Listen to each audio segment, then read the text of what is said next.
Hello, beautiful family. I'm on here again. I'm back in the train.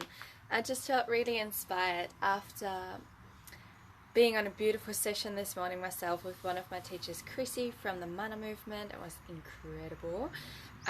But she dropped one thing that was a beautiful reminder, and so I just went through my own journaling process of cacao this morning, and just journaling on my, also inspired by clients I had yesterday.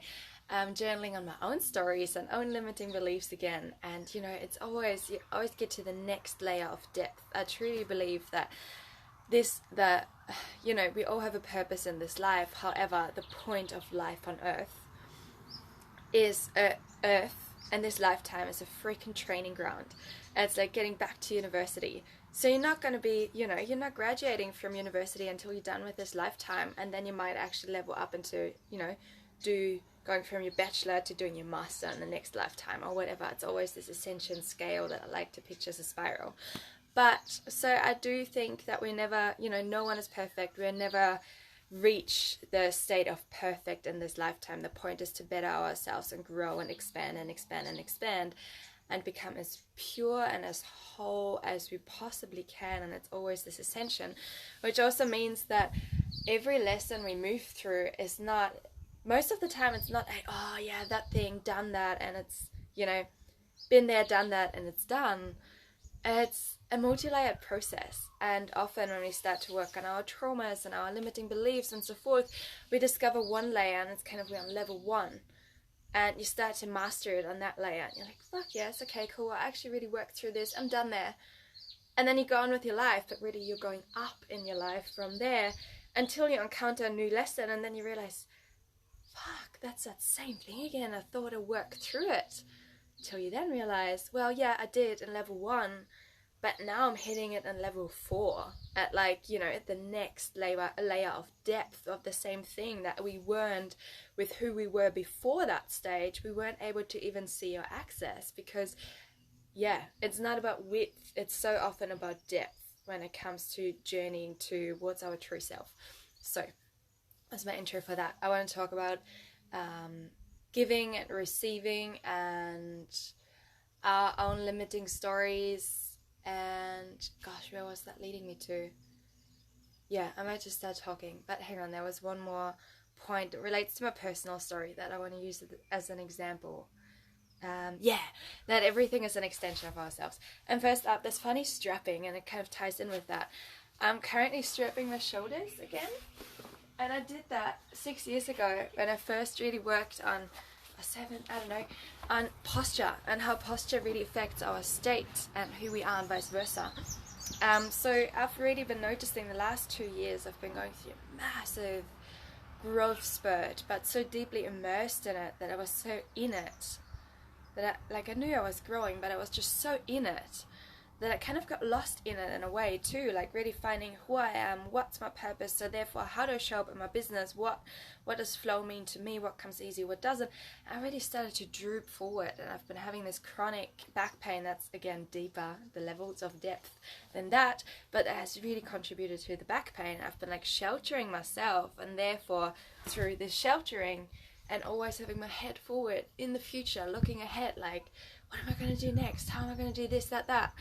And it's impacting your posture, which is further impacting your mindset and your energy, and it's this vicious cycle. So currently in this reverse spiral from that, as we're going through a massive leveling up process with what Andy and I have ahead, I'm like, right, all this old stuff needs to go.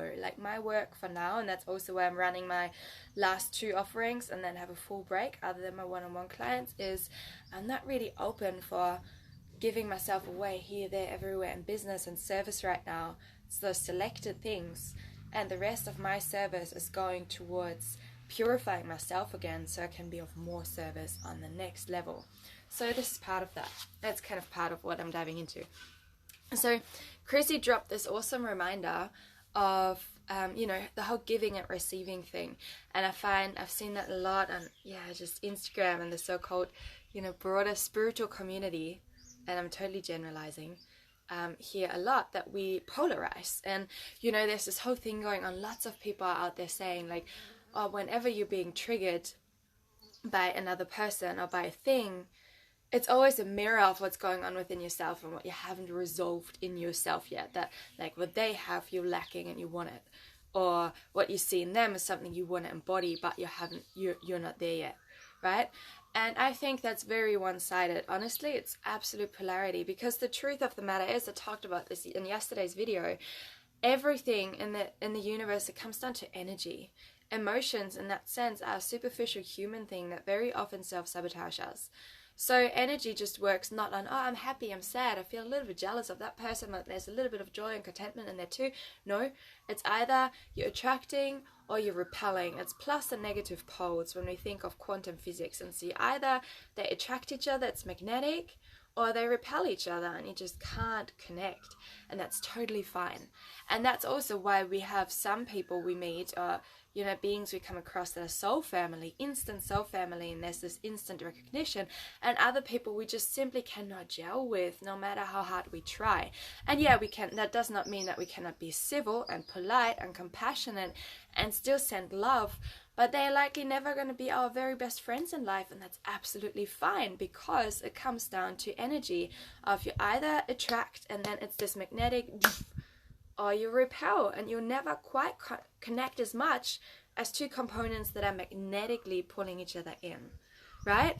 And so in that sense, this whole, whenever you're triggered by someone or you don't really like someone, hey Jono, hey everyone, that means there's a lack or a shadow within yourself. It's absolute polarity. Like, I'm not saying, like I said earlier, we always have something to work on. We're never perfect. But we also shouldn't take on the weight of the world. And, I don't really gel with what I see happening over there. Doesn't mean that's an inner conflict within you. It can simply mean, not my frequency. I don't resonate with it, and get on with it, right? And so that brings me back to this giving and receiving. It's the same thing there, that very often we create polarity and like, I'm really good in receiving, but I'm not good in giving, or the other way around. It's like, I'm so selfless, I'm so good being in service and to give, but I really struggle to receive, as if one doesn't have to do with the other. But quite often, again, they are interconnected. They are not polar opposites. They are more so this, the opposite thing on the same scale. Just like hot and cold. It's not like one is from Mars and the other one from Venus type thing. They on the same scale, and over here it's icy cold, but the same quality changes its quality as it's getting really hot. Over here it's the same thing on the different thing, opposite things on the same scale, but not polar opposites, right? And so with the giving and taking, what also comes in there is that very often, and that's the point that Chrissy came up, if we find we're really good in giving but we can't receive, or that's what we think is the case, and it works vice versa, most of the time it is because we're not actually fully giving. Like, we think we're giving, but maybe unconsciously deep down we're giving because we're expecting something in return. And that's not necessarily physical, like I give you this and therefore I expect payment, or I expect you to give me the same amount of time back that I gave you, or whatever. It doesn't have to be this 3D type matter. More so a metaphysical thing, and I give energy towards the thing, and really I expect it filling me up.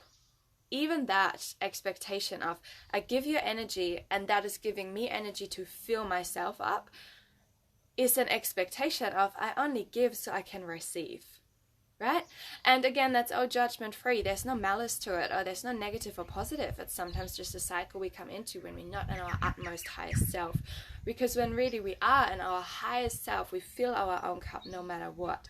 We can overcome anything around us no matter what. We are self-responsible for our own energy, and therefore we can choose to elevate it or we can lower it no matter what's going on around us. It's complete self-reliance and taking 100% responsibility when we are up there, right? But when we see those patterns sneak in, we all get there from time to time, that like, for example, in relationships, well, I've been doing the housework, and I've been, creating a beautiful ambient atmosphere at night for my partners to come home, but really for us to have a good time, so I can get energy from that.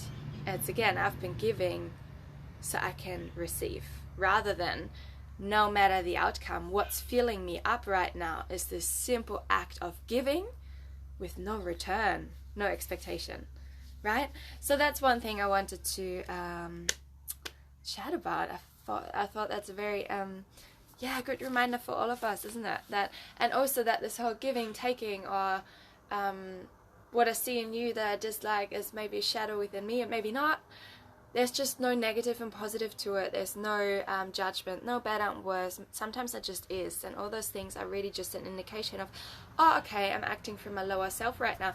And that's not lower self as in my bad, my evil self. It's lower self as in I'm acting from actually survival responses triggered, fight and flight. I'm acting from the survival state rather from I'm connected to the, to the unconditional love, to the all ever connecting divine net. And I thrive, right? It's just a different level of frequency going on, but it's not one negative than the other.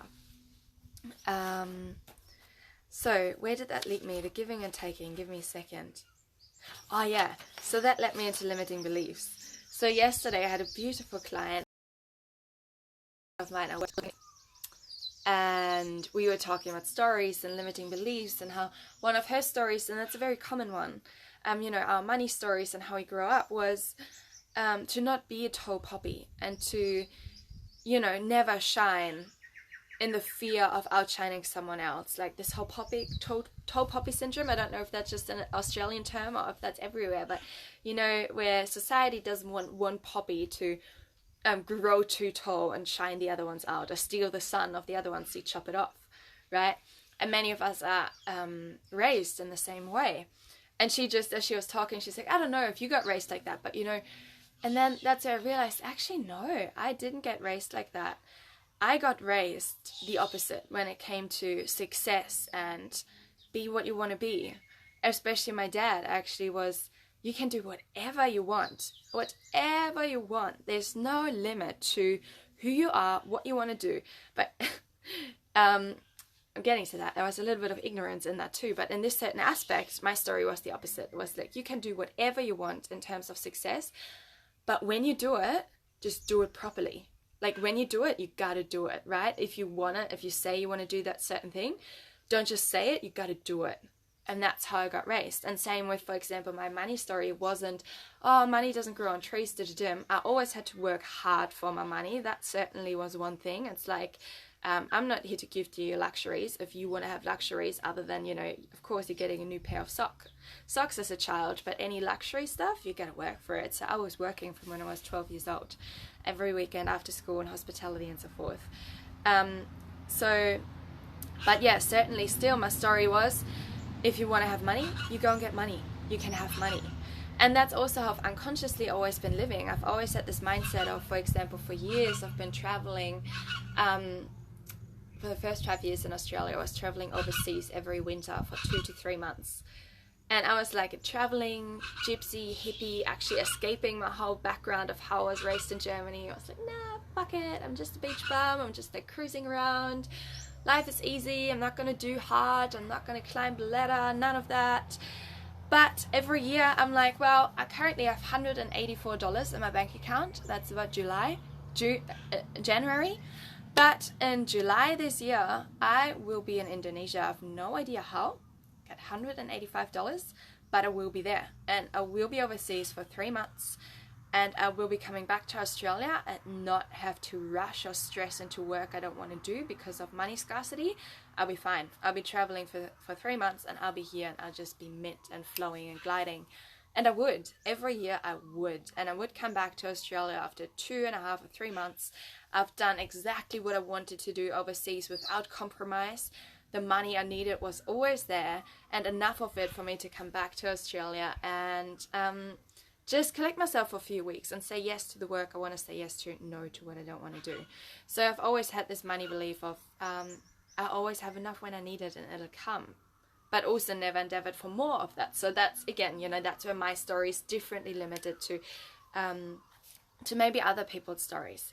However, so I've been journaling on that this morning, on this whole success thing, because I realized after my client, no, I've not been raised that I shouldn't be a tall poppy. I've actually been raised the opposite. I've been raised, you be the fucking tallest poppy, but don't just talk, like walk your freaking talk. If you're going to do something, do it properly. And I saw my parents accelerate, particularly my dad, in that a lot. And so his way of being the tall poppy was being a very clever businessman. And so he's done very well for himself in terms of business and career and all that from no schooling. He never finished school. He never finished an apprenticeship or anything. He just did it. But then also, on the other hand of that, I was actually always embarrassed of everything we had. Like, we grew up in a relatively big house. And then when we moved in there, they built a pool. And instead of being happy about a pool, I hated it. I was so embarrassed of having more than other people or other kids I went to school with did. I was so embarrassed that other kids back then would say like, oh, Lena, they're rich, they have a pool, which wasn't the case. We weren't rich, but we were certainly well off. I'm like, it's not me, like, it's my parents. I get nothing to do with that. I just want to live in a little apartment in those multi-story blocks, not have a garden, and just like get lost amongst all the other poppies and not stand out. And I wanted to have that so much rather than, you know, having the materialistic wealth we did. And so in my journaling process today, I realized one of my highest virtues I've always had is truth. Truth. Also being reinforced through my dad. It's like, if you talk yourself up high, gotta do it, gotta live up to it. That's always been truth. And so I realized that even though I got the permission from my family, I got drilled in be the tall poppy, but there was ignorance in it in terms of it was solely based on, and again, I'm using my story here as an example because I really felt like it might resonate with someone out there who's going to see it, and so that's why I'm telling it. So there was a certain level of ignorance in it. It's like, yeah, be a tall poppy, but for them that meant career. For me, it meant a long time to become a medical doctor and all that.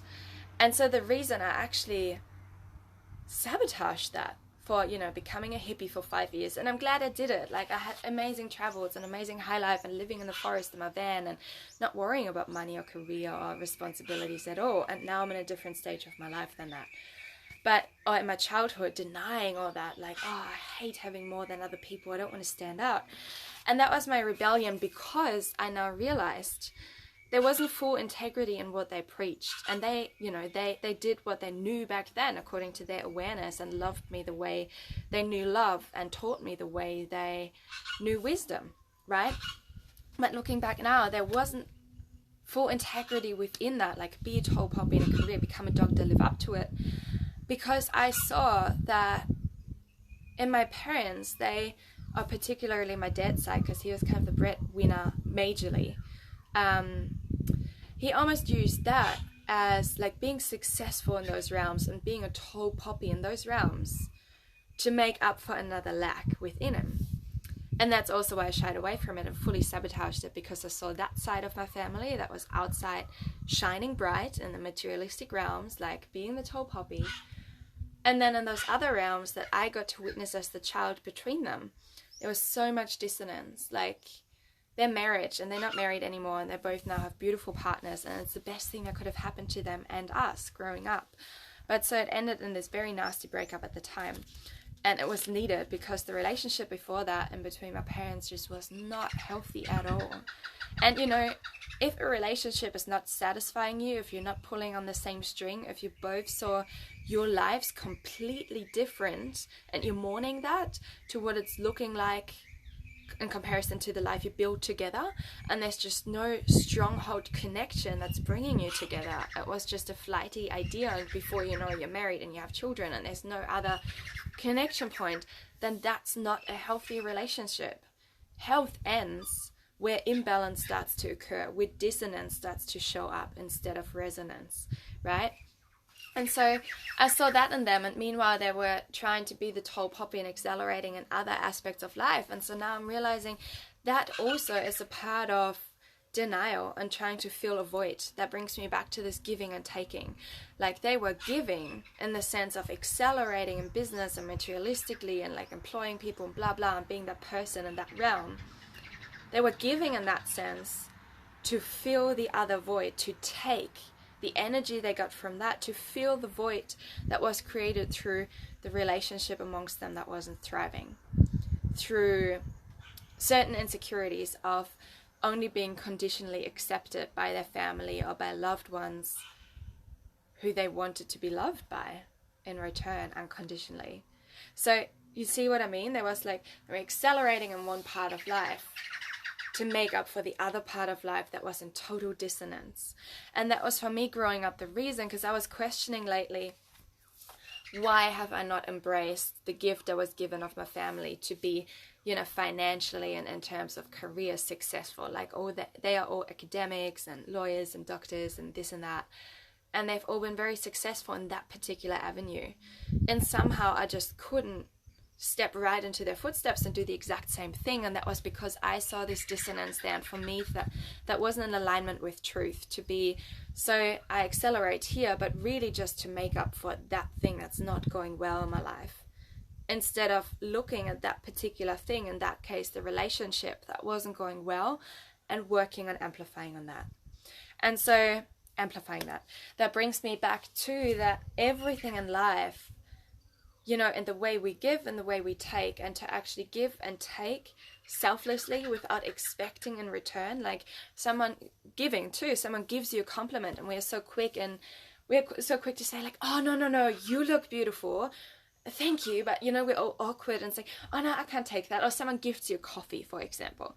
And instead of just taking the coffee with a thank you, it's like, oh, I have to buy you one next time. I have to give you something in return. And it's again coming from this lack of, I can't receive without giving. I can't receive without feeling where I perceive to be a void. And the void actually is, I'm not worthy of just receiving. Therefore, I need to give back, right? Such as, I think, yeah, many of us are really bad in receiving. So that's kind of how that one works, when it's also conditional. Instead of just taking that coffee or taking that compliment with nothing more but a genuine, thank you so much, I really appreciate it, and enjoying it and celebrating that moment of someone appreciating you and gifting them their gift of being able to give to you unconditionally. So all that is an extension. Everything in life is an extension of ourselves. Like, you know, being accelerating in business but having shit relationships, it's an extension of ourselves, as in there's a void within ourselves that we're trying to fill, and our way of filling that is to, I'm going to accelerate in this outside world to have a certain, you know, stance in society to make up for this void that I experience in my relationships. But this cycle here, compensating here for that, is both a result of, or a compensation for what's in dissonance within ourselves first and foremostly. Has nothing to do with the relationships with other people. Like, why don't they work? Actually has nothing to do with that particular relationship, with that particular person involved, and so forth. Why or why not your business works, but that also has nothing to do with that particular business or with that particular aspect of life or with the economy or whatever. It really first and foremost, there's a foundation for everything, has to do with, okay, what is in alignment within me, with myself, regardless of everyone else, regardless of my children, my spouse, or my future partner, regardless of my business or my purpose or what I'm here to create or what I'm here to give. Where am I at within my relationship to myself first? Do I actually love myself? Yeah, I do. Yeah, I mean, I do get angry sometimes, but, you know, I don't look at that, so I just try to be extra nice so I don't get angry, right? Or so my anger doesn't come up, so I'm just, like, I'm volunteering and giving to people, so I'm constantly in this state, and I can push down any leftover residual resentment, anger, sadness, feeling rejected, and so forth. There is. But that's all parts of ourselves that we need to first fully accept and love as well. We need to embrace our own shadows, the anger, the resentment, the insecurities as much, and love them as much. That little poor inner child that wasn't seen back then, that is kind of still holding on to this resentment that's still playing out now. We need to, you know, cradle this inner child again and hug it and love it, to cradle and love those shadow aspects of ourselves as much as we love our strengths. And even many of us don't love our strengths because society is telling us, don't be tall poppy, chop it off here, be average, don't outshine anyone else.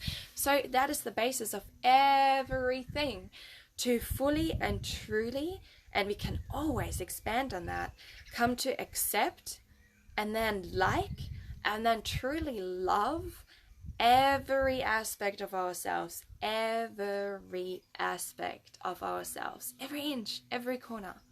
Not judge it in positive or negative, but love it all and embrace it all. And only then, if my parents back then were able to do that, then they would have had a thriving relationship, and probably not with each other because they weren't made for each other, but they would have had a thriving relationship with themselves, and that would have enabled them to have a thriving relationship in business and career and finance and blah blah, or with that, as well as with their loved ones and their family and their partner, whoever that would have been, as an extension of being thriving within here already, instead of having a hole somewhere here, so this goes well and this doesn't, and that's a compensation cycle, right?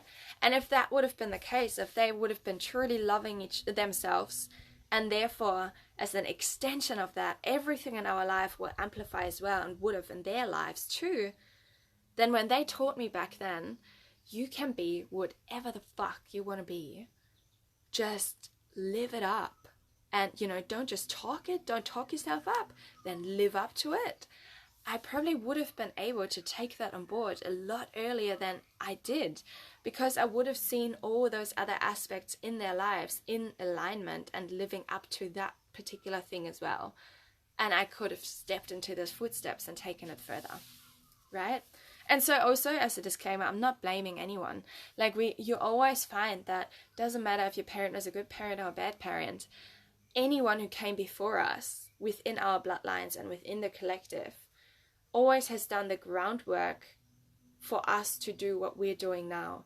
And so therefore, we pick up where our ancestors left it and take it to the next level. And our children pick it up where we left it and take it to the next level.